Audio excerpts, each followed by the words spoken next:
After I asked for just $100 to help with my medicine costs, my daughter-in-law said, "You contribute nothing but costs to this family." My son laughed. So I said, "Then the $7,000 monthly mortgage payment ends now." He nearly choked. His wife turned to him. "Mortgage? You said the house was paid off. If you're watching this, subscribe and let me know where you're watching from. You contribute nothing but costs to this family." Ashley's words sliced through the Christmas morning air like a knife through my heart. Kevin laughed, actually laughed, at his wife's cruelty. So I smiled sweetly and said the 7 words that would change everything. "Then the $7,000 monthly mortgage payment ends now." Let me back up and tell you how I ended up in this situation. My name is Margaret Sullivan, but everyone calls me Maggie. I'm 67, widowed 3 years now, and apparently, according to my daughter-in-law, a financial burden on my own family. Isn't that rich? It started innocently enough. I'd been feeling under the weather for weeks. Joint pain, fatigue, the usual suspects when you're my age. My doctor prescribed a new medication that would help, but it wasn't covered by Medicare. The cost? A modest $100 monthly. Not exactly breaking the bank, but on a fixed income. Every dollar counts. So there I was, Christmas morning at Kevin and Ashley's beautiful 4-bedroom colonial in suburban Connecticut. The tree was magnificent. Presents were piled high, and the smell of Ashley's famous cinnamon rolls filled the air. Emma and Tyler were tearing through wrapping paper with the enthusiasm only 12 and 10-year-olds can muster. I waited until the chaos died down before approaching Kevin. "Honey," I said quietly, "I hate to bring this up on Christmas, but I could really use some help with my new prescription costs. It's just $100 a month." The room went silent. Ashley looked up from her phone, her perfectly manicured eyebrow arched in what I'd learned to recognize as annoyance. "Are you serious right now, Margaret?" "It's for my arthritis medication," I explained, feeling heat creep up my neck. "The insurance doesn't—" "You contribute nothing but costs to this family," Ashley interrupted, her voice sharp enough to cut glass. "First the emergency room visit last month, then the car repair you needed help with, and now this. When does it end?" I stood there, stunned. In 3 years of living alone, I'd asked for help exactly 3 times. But apparently, that was 3 times too many for my son's wife. Kevin, my Kevin, who I'd raised alone after his father died, who I'd worked double shifts to put through college, looked at his wife and laughed. Not a nervous laugh or an uncomfortable chuckle, a genuine, agreeable laugh. Something inside me snapped. "You're absolutely right, Ashley," I said, my voice calm as a lake before a storm. "I do contribute nothing but costs. So let's fix that right now. The $7,000 monthly mortgage payment I've been making on this house ends today." Kevin nearly choked on his coffee. Ashley's face went from smug to confused to pale in about 3 seconds flat. "Mortgage?" Ashley turned to Kevin, her voice barely a whisper. "You told me the house was paid off. You said your mother left you money when she died, remember?" Kevin's mouth opened and closed like a fish gasping for air. But that's when things got really interesting. You should have seen Ashley's face when she realized her perfect little life was built on lies. Kevin looked like he was about to have a stroke, and honestly, I was starting to enjoy myself. "Kevin," Ashley's voice was dangerously quiet. "What mortgage?" "I can explain," Kevin stammered, setting down his coffee cup with shaking hands. "Mom, please don't—" "Don't what?" I interrupted. "Don't tell your wife the truth? That you've been lying to her for 2 years about how you could afford this house?" Ashley slowly stood up, her Christmas morning composure cracking like thin ice. 2 years? "Kevin, we bought this house 2 years ago. You said you had $80,000 for the down payment from your mother's inheritance." "He did have $80,000, I said helpfully, "from my late husband's life insurance policy. The money I gave him as a gift when you decided to upgrade from your apartment." Kevin shot me a warning look. "Oh, now he was worried about what I might say?" "But Kevin," Ashley continued, her voice rising, "you told me your mother died when you were young. You said that's why Maggie wasn't your real mother, just your stepmother." The room fell silent except for the soft hum of Christmas music playing from Ashley's phone. Even the kids had stopped playing with their new toys, sensing the tension. I couldn't help myself. I laughed, actually laughed out loud. "Stepmother?" I looked at Kevin with genuine amusement. "Is that what you told her? That I'm your stepmother?" Kevin's face was now a fascinating shade of red. Mom, please. Oh, this is precious, I continued. Ashley, honey, I gave birth to this lying son of mine 32 years ago after 18 hours of labor. I have the stretch marks to prove it. Ashley sank back into her chair like someone had cut her strings. You lied about your mother being dead? I didn't lie exactly, Kevin said weakly. I just simplified things. Simplified? Ashley's voice was climbing octaves. You let me believe your mother was dead for 8 years of marriage? Not dead, Kevin said desperately. Just not around much. This was getting better by the minute. I decided to help things along. Ashley, dear, did Kevin also simplify the part about my paying for Emma's piano lessons? Or Tyler's baseball equipment? Oh, and those lovely family vacations to Florida every summer? Ashley's mouth fell open. The Disney trips. You said your company paid for those as bonuses. My company? Kevin looked genuinely confused now. I work in accounting for a mid-sized firm. When have they ever given bonuses like that? I watched Ashley's world crumble in real time, and if I'm being honest, it was quite satisfying after years of being treated like an inconvenience. Kevin Michael Sullivan, Ashley said, and I had to give her credit for the full name treatment. How much money has your mother been giving us? Kevin looked at me pleadingly. I smiled back sweetly. Go ahead, son. Tell your wife exactly how much your dear old mother has contributed to your perfect little life. The silence stretched on like a funeral procession. Kevin was sweating through his Christmas sweater. Ashley looked like she'd seen a ghost, and I was having the most entertaining Christmas morning I'd had in years. Well, Ashley prompted, her voice icy enough to freeze hell over. Kevin cleared his throat. It's not as bad as it sounds. How much, Kevin? I decided to help move things along. After all, we were burning daylight, and I had plans to visit my friend Dorothy later. Should I tell her, or would you prefer to maintain the dignity of confessing yourself? I asked pleasantly. Kevin shot me a look that could have killed lesser women. Mom, this isn't helping. Oh, but I think it is helping, I replied. I think it's helping tremendously. Ashley deserves to know exactly what she's been living with. Ashley stood up and walked to the window, staring out at their perfectly manicured lawn. The lawn that I'd also been paying for through a monthly landscaping service. But I decided to save that revelation for later. The mortgage is $7,000 a month, Kevin finally said. Mom's been covering it since we bought the house. And? I prompted. And the utilities. And? The landscaping. And? Kevin's shoulders slumped. The car payments on the BMW. Ashley whirled around. My car? You said you got a raise. I did get a raise. Just not that big of a raise. I was impressed. Kevin had managed to lie about virtually every aspect of their financial life. I'd raised him better than this, but apparently, somewhere along the way, he'd forgotten the values I'd tried to instill. How much? Ashley whispered. Total. How much has she been paying? Kevin looked at me again. I examined my fingernails, freshly manicured at my own expense, of course. About $12,000 a month, he mumbled. $12,000? Ashley's voice cracked. Kevin, that's $144,000 a year. That's more than both our salaries combined.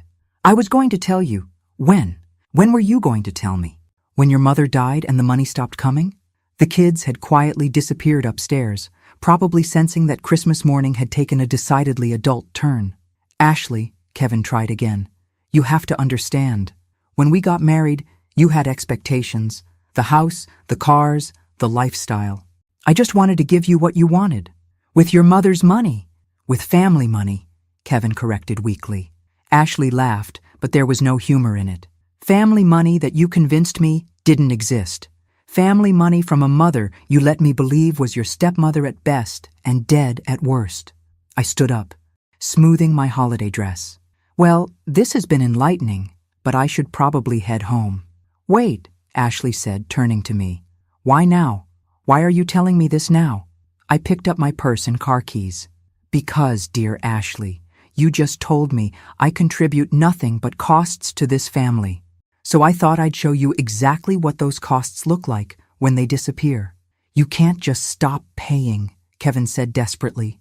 The house payment is due in a week. If we default, then I suggest you figure out how to make $7,000 in the next week, I replied cheerfully. Maybe Ashley can pick up some extra shifts. Or you could ask your company for one of those bonuses you've been telling her about. I headed for the door, then paused and turned back. Oh, and Kevin, next time you want to lie about your family, you might want to remember who raised you to be better than this. The drive home was peaceful. I even stopped for coffee and a Christmas cookie at my favorite bakery. But when I got home, I found something that changed everything. Sitting on my front porch was a thick manila envelope with my name written in Ashley's careful handwriting. Inside were copies of financial documents that made my blood run cold. Now I thought I knew everything about Kevin and Ashley's finances. After all, I'd been funding their lifestyle for 2 years. But these documents revealed a level of deception that even I hadn't imagined.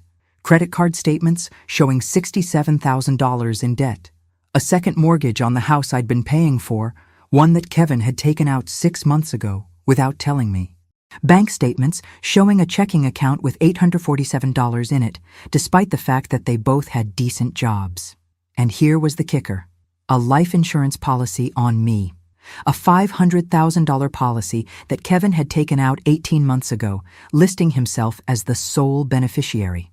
I sat in my living room, surrounded by evidence of my son's betrayal, and felt something I hadn't experienced in my 67 years: genuine fear of my own child.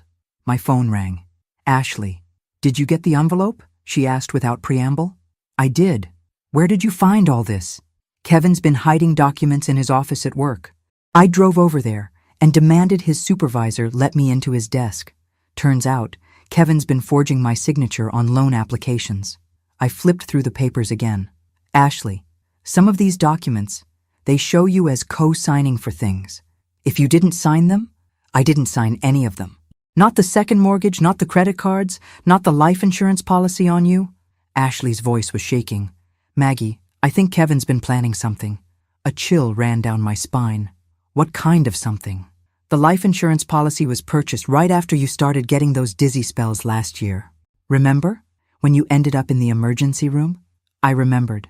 I'd been having episodes of vertigo, and Kevin had been so attentive, insisting on driving me to all my doctor's appointments, staying with me during tests. Ashley, are you suggesting? I'm not suggesting anything. I'm telling you to be careful. Very careful.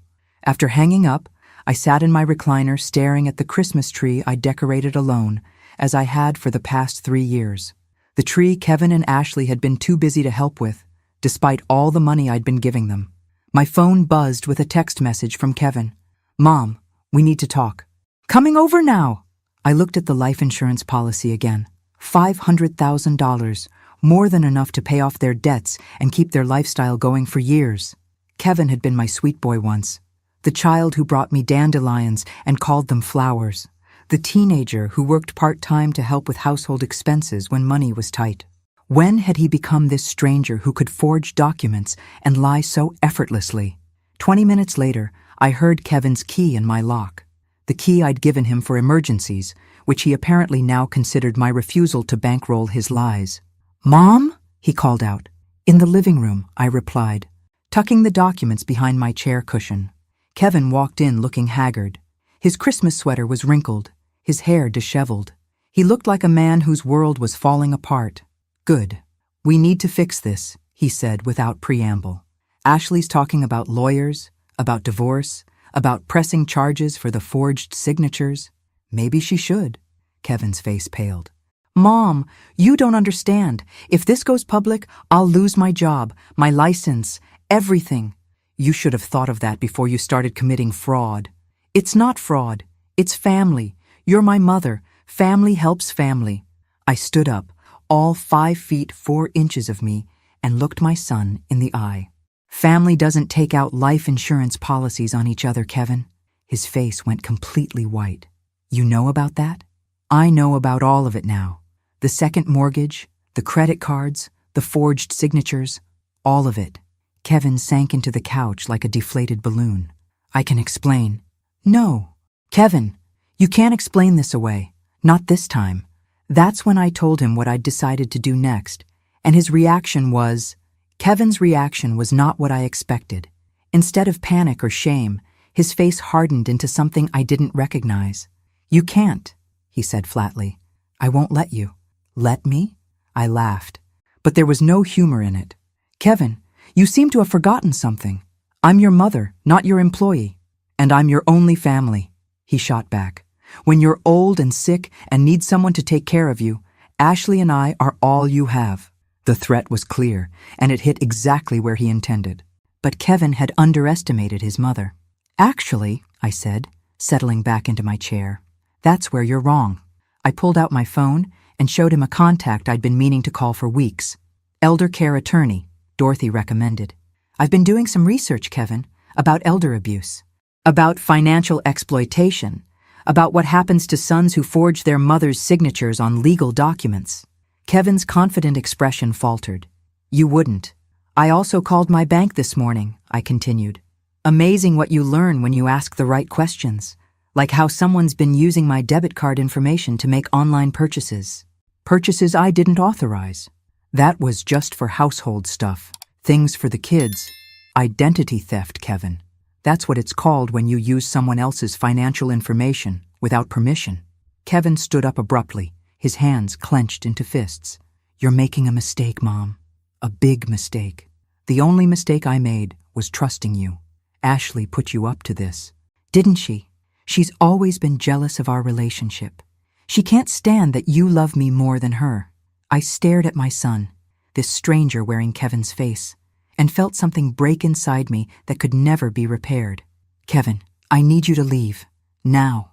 This is my inheritance you're playing with, he said, his voice rising. Dad's life insurance money, the house equity. It's all supposed to come to me anyway. Your inheritance? I stood up slowly. Kevin, let me tell you about your inheritance. I walked to my desk and pulled out a folder I'd hoped never to use. Inside were documents Kevin had never seen, papers from lawyers he didn't know I'd consulted. Your father left me everything, Kevin. The house, the investments, the life insurance, everything. I never legally had to share any of it with you. Kevin's face went ashen. That's not... Dad would never... Your father watched you from the time you were 16 years old. He saw how you treated money, how you expected everything to be handed to you. He was worried about what would happen if you inherited everything at once. I opened the folder and showed Kevin the will he'd never been allowed to see. He left it all to me, with instructions to provide for you gradually, if I deemed you responsible enough to handle it. Kevin grabbed for the papers, but I pulled them back. These are copies. The originals are in a safe deposit box you don't have access to. You've been lying to me my whole life. I've been protecting you your whole life, but apparently I should have protected myself instead. Kevin's phone buzzed with a text. He looked at it, and his face went even paler. Ashley? I asked. He nodded wordlessly. What did she say? Kevin showed me the phone. The message was short and devastating. Locks changed. Don't come home. Divorce papers filed. For a moment, just a moment, Kevin looked like the lost little boy he'd been when his father died. But then his face hardened again. This is all your fault, he said. If you hadn't opened your mouth this morning, if I hadn't opened my mouth, you'd still be lying to your wife and stealing from your mother. Kevin headed for the door, then turned back with a look that chilled me to the bone. You think you've won something here, Mom? You've just destroyed your only family. When you're dying alone in some nursing home, remember this conversation. After he left, I sat in my living room for a long time, looking at the Christmas presents under my tree. Presents for grandchildren I might never see again. Gifts for a son who'd become a stranger. But then my phone rang, and everything changed again. Mrs. Sullivan? This is Detective Morrison with the Connecticut State Police Financial Crimes Unit. We need to talk. My hand tightened on the phone. About what? About your son, Kevin, and what appears to be a sophisticated financial fraud scheme involving elderly family members. You're not the only victim, Mrs. Sullivan. 20 minutes later, Detective Morrison and his partner, Detective Walsh, were sitting in my living room, looking at the documents Ashley had discovered. How long has this been going on? Detective Morrison asked. 2 years that I know of, I replied. But apparently longer than that. Detective Walsh looked up from the life insurance policy. Mrs. Sullivan, we've been investigating your son for 3 months. It started when another elderly woman came forward with similar complaints. Another woman? Mrs. Eleanor Hayes. Kevin was her financial advisor before he moved to accounting. She discovered he'd been forging her signature on investment documents, transferring money from her retirement accounts to accounts he controlled. My blood ran cold. How much? Over $200,000. She's 81 years old, lives alone, and trusted Kevin to help manage her finances after her husband died. I felt sick. Are there others? 3 more that we know of. All elderly widows, all alone, all trusting Kevin to help them with financial matters. Detective Morrison leaned forward. Mrs. Sullivan, what your son did to you wasn't just family dysfunction. It was part of a pattern of elder financial abuse. He's been targeting vulnerable seniors for years. I thought about all the times Kevin had offered to help with my banking, my investments, my bill paying, how he'd gradually taken over more and more of my financial life under the guise of being helpful. The life insurance policy, Detective Walsh said, that's what made us take a closer look at your situation. Taking out large life insurance policies on elderly family members without their knowledge is often a precursor to more serious crimes. More serious crimes? Mrs. Sullivan, we've seen cases where financial abuse escalates to physical harm when the perpetrator feels trapped or desperate. I remembered Kevin's face when he'd left, the cold calculation in his eyes. Had I been in danger all this time without knowing it? What happens now? I asked. We need your full cooperation. We need you to document every financial transaction, every forged signature, every unauthorized access to your accounts.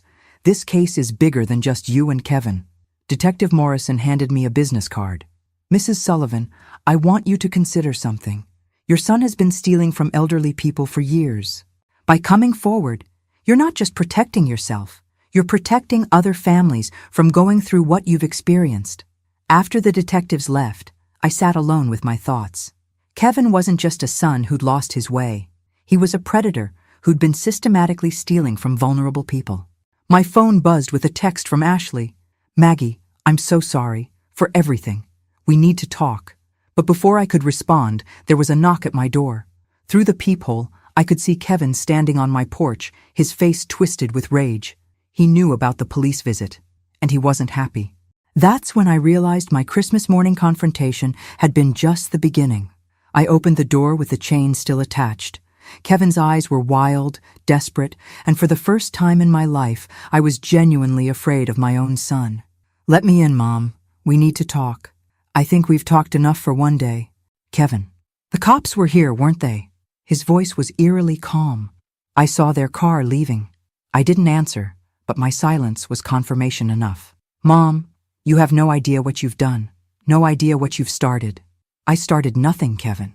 You did this all by yourself. He pressed his face closer to the crack in the door. Those detectives, they don't know the whole story. They don't know about the gambling debts. My blood turned to ice. What gambling debts? The people I owe money to, Mom. They're not the patient type. If I can't pay them back, he let the threat hang in the air. How much, Kevin? $80,000. Due next week. I closed my eyes. Even after everything, some part of me wanted to help him, but that part was getting smaller by the minute. That's not my problem anymore. Kevin's mask slipped completely. It will be your problem when they come looking for their money. These aren't bill collectors. Mom, these are dangerous people. Then you'd better figure out how to handle dangerous people, because you're not getting another penny from me. Fine. Kevin stepped back from the door. But remember, you chose this. Whatever happens next, you chose it. After he left, I called Detective Morrison immediately. Mrs. Sullivan? What's wrong? Kevin was just here. He mentioned gambling debts, $80,000. There was a pause. That explains a lot. Mrs. Sullivan, I need you to pack a bag, tonight. We're going to put you somewhere safe until we can arrest your son. You really think he'd hurt me? Mrs. Sullivan, desperate people do desperate things, and your son just became very desperate. 2 hours later, I was sitting in a modest hotel room across town, watching the local news with Detective Walsh. The story was breaking. Local man arrested in elder fraud scheme. Kevin's mugshot filled the screen. The reporter was describing how police had arrested him at an underground poker game, trying to bet money he didn't have. He didn't even make it 12 hours, Detective Walsh said with grim satisfaction. Desperation makes people stupid. But the story wasn't over. The reporter continued. Police say this is just the beginning of a larger investigation into organized elder fraud in the tri-state area. Detective Walsh looked at me. Mrs. Sullivan, there's something else you need to know. Kevin wasn't working alone. The next morning brought news that would change everything I thought I knew about my son's crimes. Ashley? I stared at Detective Morrison in disbelief. You're saying Ashley was involved? Not initially, he clarified. But we found evidence that she discovered Kevin's activities months ago, and instead of reporting them, she helped him expand the operation. I felt like I'd been punched in the stomach. But she's the one who brought me the documents. She's the one who exposed him. Think about it, Mrs. Sullivan. How did she know exactly where to find all those papers? How did she know which documents to look for? The pieces started falling into place. Ashley's sudden interest in my finances over the past year, her questions about my other assets, her insistence that I should simplify my banking by letting Kevin handle everything. She was planning to turn on him all along, I realized. We think so. Our investigation shows Ashley was positioning herself to be the victim when Kevin inevitably got caught. She'd keep the house, claim she was deceived, and walk away clean. Detective Morrison pulled out a tablet and showed me screenshots of text messages between Kevin and Ashley. These are from 3 months ago, he said. Ashley texting Kevin, "We need an exit strategy. Your mother's getting suspicious." And Kevin's response, "Don't worry, I can handle my mother."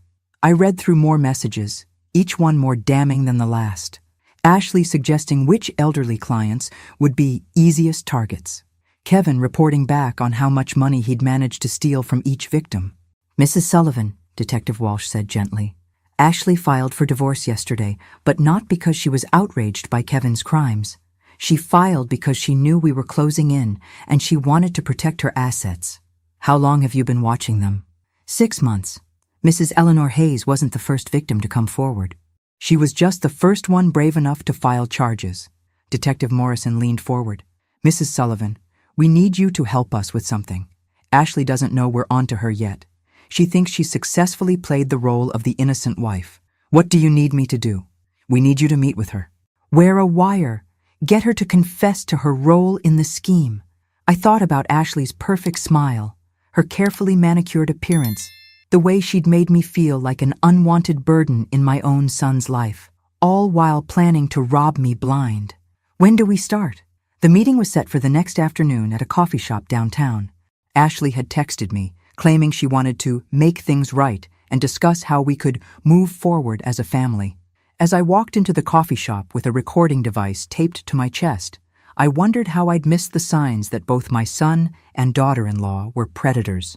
Ashley was already there, looking perfectly put together, despite supposedly having her world turned upside down. She hugged me like we were old friends instead of co-conspirators in her husband's downfall.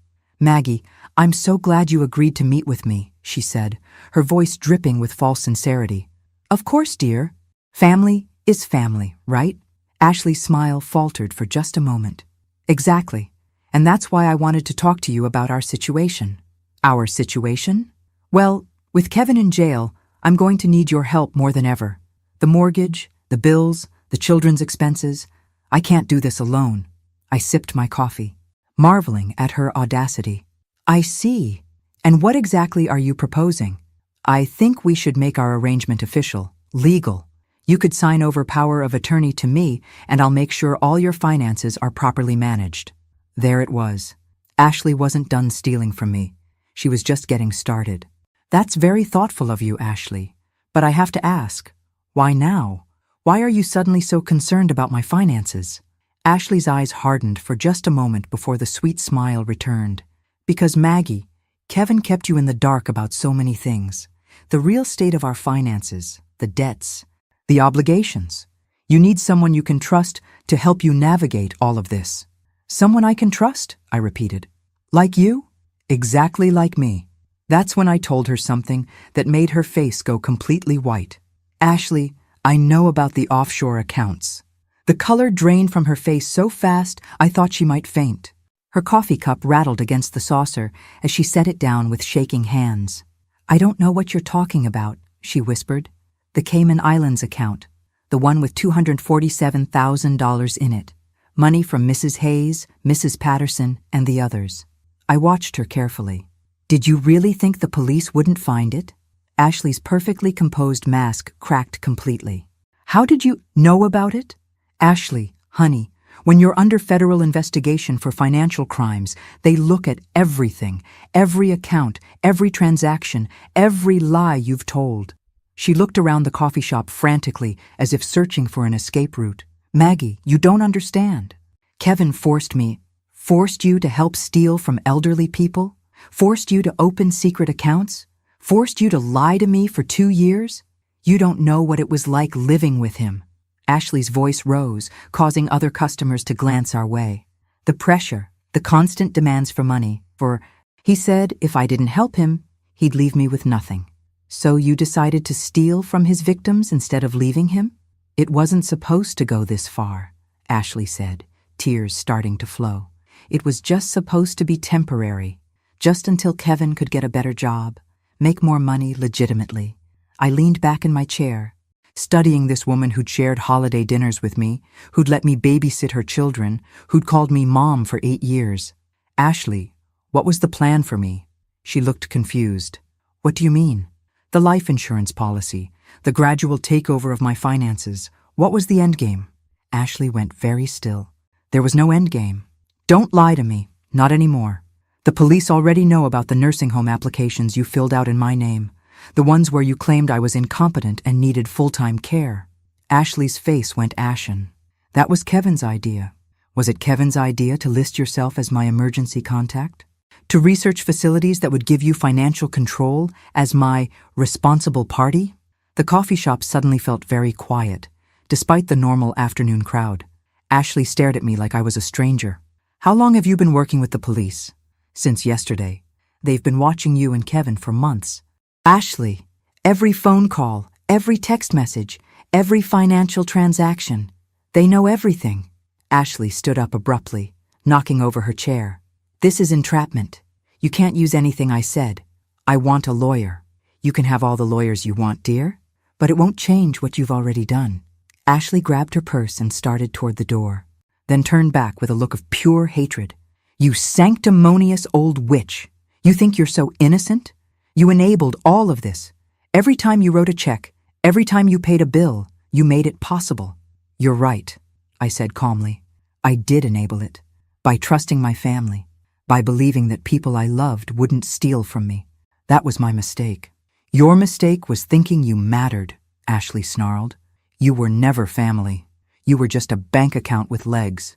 She stormed out, leaving me alone with my cold coffee and the recording device that had captured every word. Detective Morrison appeared at my table within minutes. We got it all, Mrs. Sullivan. Every confession, every admission of guilt. What happens now? Now we arrest Ashley and close down this operation for good. But as we left the coffee shop, Detective Morrison's phone rang. His face went grim as he listened. Mrs. Sullivan, we have a problem. Kevin just made bail. How is that possible? Someone posted his bond. Someone with very deep pockets and very bad intentions. That's when I learned the truth about who was really behind my son's crimes. The money came from Vincent Castellano, Detective Morrison said as we sat in his unmarked car. Ever heard of him? I shook my head, but something cold crawled up my spine. He runs the largest illegal gambling operation in the tri-state area. Also loan sharking, money laundering, and apparently elder fraud. You're saying Kevin was working for organized crime? We think Kevin started small, just stealing from you and a few clients. But when he got in over his head with gambling debts, Castellano offered him a deal. Work off the debt by recruiting elderly victims for a larger operation. My phone buzzed with a text from an unknown number. We need to talk. Kevin. Detective Morrison looked at the message. He's not supposed to contact you. That's a violation of his bail conditions. Another text. Parking garage behind your hotel. Come alone or Ashley dies. My blood turned to ice. They have Ashley? That's impossible. We arrested her an hour ago. A third text arrived, this one with a photo attached. Ashley, bound and gagged, in what looked like a warehouse somewhere. Detective Morrison was already on his radio. All units, we have a hostage situation. Suspect is Kevin Sullivan, armed and dangerous. I have to go, I said, reaching for the car door. Mrs. Sullivan, you cannot go to that meeting. This is exactly what he wants. Ashley might be terrible, but she doesn't deserve to die because of Kevin's mistakes. It's a trap. He's desperate, cornered, and willing to do anything to get out of this. My phone rang. Kevin's number. Answer it, Detective Morrison said. But keep him talking. We're tracking the call. Kevin? Mom, I'm sorry it came to this. I really am. But you've left me no choice. Let Ashley go. She has children. Kevin, your children. My children, who I'll never see again because you destroyed my life. I didn't destroy anything, Kevin. You did this to yourself. Maybe. But you could have helped me fix it. Instead, you chose to side with strangers over your own son. In the background, I could hear Ashley crying, pleading for her life. What do you want, Kevin? I want my life back. I want you to call Detective Morrison and tell him you made a mistake, that you lied about everything. I can't do that. Then Ashley dies, and it's on your conscience. The line went dead.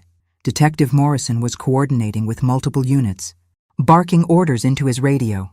Mrs. Sullivan, we're going to get Ashley back safely, but I need you to stay here. No. I unbuckled my seatbelt. Kevin will never trust that I'm alone if he sees police cars, but he might trust his mother. Mrs. Sullivan, Detective, I'm 67 years old. I've been manipulated, stolen from, and threatened by my own son. I've lost my family, my savings, and my sense of safety, but I'll be damned if I let him become a murderer. 20 minutes later, I walked into the parking garage alone, or at least appearing to be alone. Detective Morrison and his team were positioned around the building, but Kevin would see only me. Kevin emerged from behind a concrete pillar, looking haggard and desperate. He was holding a gun. Where's Ashley? I asked. Somewhere safe for now. Kevin, put the gun down. You're scaring me. Good. Maybe you'll finally take me seriously. I stepped closer, my hands visible and empty. What do you want from me, son? I want you to fix this. Call the police and tell them you lied. Tell them I never stole anything, never forged any documents. I can't do that, Kevin. Too many people know the truth. Then Ashley dies. No, she doesn't. I pulled out my phone and showed him the screen. Because Ashley was never kidnapped. That photo you sent? It was taken from a movie she was in during college theater. The police verified it an hour ago. Kevin's face went blank with confusion. You're losing your mind, Kevin. Desperation has made you sloppy. There is no warehouse. There is no kidnapping. There's just you, alone, with a gun, threatening your mother in a parking garage. That's when Kevin realized he'd been played, and his reaction changed everything. Kevin lowered the gun, his face cycling through confusion, rage, and finally, broken defeat. It was never real, was it? He asked, his voice barely a whisper. The photo, the threats, I made it all up in my head. Kevin, when did you last sleep? Really sleep? He looked at me like he was seeing me for the first time. I can't remember. I stepped closer, my maternal instincts overriding my fear. Son, you need help. Real help. I ruined everything, didn't I? Kevin dropped the gun, and it clattered harmlessly across the concrete. My marriage, my children, my relationship with you, everything. Detective Morrison and his team moved in quickly, securing the weapon and placing Kevin in handcuffs. But Kevin didn't resist. He looked like a man who'd finally reached the end of a very long, very destructive road. Mrs. Sullivan, Detective Morrison said, "Are you all right?" I looked at my son, my broken criminal son, and felt something I hadn't expected. Relief. I'm fine. We're all fine now. 6 months later, I sat in a courthouse listening to a judge sentence Kevin to 7 years in federal prison for elder fraud, forgery, and conspiracy. Ashley received 4 years for her role as an accomplice. The other victims, Mrs. Hayes, Mrs. Patterson, and 3 others, sat with me in the gallery. We'd become an unlikely support group, bound together by shared betrayal and the long road to recovery. When the judge asked if I had a victim impact statement to make, I stood up slowly. Your Honor, Kevin Sullivan is my son. I raised him, loved him, and trusted him with my financial security. His crimes didn't just steal my money. They stole my sense of family, my sense of safety, and my ability to trust. I paused, looking at Kevin's back as he sat at the defendant's table. But I want the court to know that Kevin's actions don't define all of us in this room. Mrs. Hayes has started a support group for elder fraud victims. Mrs. Patterson volunteers with Senior Legal Aid Services. We've turned our pain into purpose. Kevin turned around then, meeting my eyes for the first time since his arrest. I saw the boy I'd raised, the man he could have been, and the stranger he'd chosen to become. Your Honor, justice isn't just about punishment, it's about protection, protecting other families from experiencing what we've been through. I support the sentence you're considering, not out of vengeance, but out of hope that Kevin will get the help he needs and that other potential victims will be spared. After court, I walked out into the spring sunshine, feeling lighter than I had in years. My phone buzzed with a text from Emma, my granddaughter. "Grandma, can I come visit you this weekend? I miss you." Ashley had lost custody to her parents, who'd reached out to me immediately. "Margaret," Emma's grandmother had said, "the children need their grandmother, their real grandmother." I texted back, "Of course, sweetheart. I'll make your favorite cookies." That evening, I sat on my front porch, my paid-off mortgage-free front porch, reading a letter from Dorothy Hayes. She'd written to tell me about the elder fraud prevention program we were starting together, funded in part by the money recovered from Kevin and Ashley's accounts. "We're going to save other families," she'd written. "We're going to make sure our suffering counts for something." As the sun set, I reflected on the strange journey that had brought me here.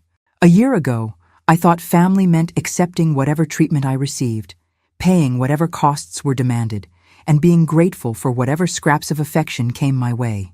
Now I understood that real family, the family I was building with Emma and Tyler, with Dorothy and the other survivors, with the community of people who'd supported me through this ordeal, was based on respect, honesty, and genuine care. Kevin had taken my money, my trust, and my peace of mind. But he'd also given me something unexpected, the strength to demand better for myself and the wisdom to recognize the difference between family and people who simply share your blood.